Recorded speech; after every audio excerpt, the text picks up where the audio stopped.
Hey hello, അപ്പോൾ ഇന്ന് എൻ്റെ കയ്യിൽ കിട്ടിയിരിക്കുന്നത് ഗൗണ്ടോർ സഫാരി കാരമൽ ക്രഞ്ച് UAE കൊണ്ടുവന്ന ചോക്ലേറ്റ് ആണേ. എന്തായാലും നമുക്കിന്ന് ഓപ്പൺ ചെയ്ത് നോക്കാം. ഞാൻ ഓപ്പൺ ചെയ്യുന്ന സമയം കൊണ്ട് നിങ്ങൾക്ക് ഈ ചോക്ലേറ്റ് ഇഷ്ടമാണെന്നുണ്ടെങ്കിൽ ലൈക്ക് ചെയ്യുക. അതുപോലെ ഇനി ഏത് ചോക്ലേറ്റാണ് വേണ്ടതെന്നുള്ളത് കമൻറ്റ് ബോക്സിൽ അറിയിക്കുക. കണ്ടില്ലേ, എനിക്ക് ഓപ്പൺ ചെയ്തപ്പോഴത്തേക്കും ഇങ്ങനെയാണ് കിട്ടിയിരിക്കുന്നത്.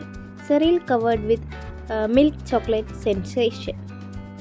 അതാണ് ഫസ്റ്റ് ലെയർ. എന്തായാലും നമുക്കിന്ന് ബ്രേക്ക് ചെയ്ത് നോക്കിയാലോ.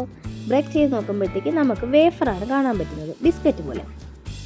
പക്ഷേ ഇതിന് രണ്ടിൻ്റെ ഇടയ്ക്കായിട്ട് വേറെ ലെയറായിട്ട് ക്യാരമലും ഉണ്ട്. കണ്ടില്ലേ? ഇനി നമുക്ക് ആ ബിസ്ക്കറ്റ്, അതായത് വേഫറിനെ ഒന്ന് സ്പ്ലിറ്റ് ചെയ്ത് നോക്കാം. ഹാർഡുമല്ല എന്നാൽ സോഫ്റ്റുമല്ലാത്ത രീതിയിലുള്ളൊരു ക്രിസ്പി ആയിട്ടുള്ളൊരു ചോക്ലേറ്റാണ് ഈ ചോക്ലേറ്റ്. 3 ലെയേഴ്സ് ഓഫ് വേഫർ ബിസ്ക്കറ്റാണ് കേട്ടോ വരുന്നത്. ആ വേഫർ ബിസ്ക്കറ്റിൻ്റെ ഉള്ളിൽ ചോക്ലേറ്റാണുള്ളത്. കണ്ടില്ലേ? എനിക്ക് പേഴ്സണലി ഈ ചോക്ലേറ്റ് ഭയങ്കര ഇഷ്ടമാണ്. നിങ്ങൾക്കോ? ഇതുപോലുള്ള വെറൈറ്റി വീഡിയോസിനായിട്ട് എൻ്റെ യൂട്യൂബ് ചാനൽ സബ്സ്ക്രൈബ് ചെയ്യണേ. വേഫേഴ്സിൻ്റെ ഇടയിലുള്ള ചോക്ലേറ്റും ഭയങ്കര സോഫ്റ്റാണ്. കണ്ടില്ലേ?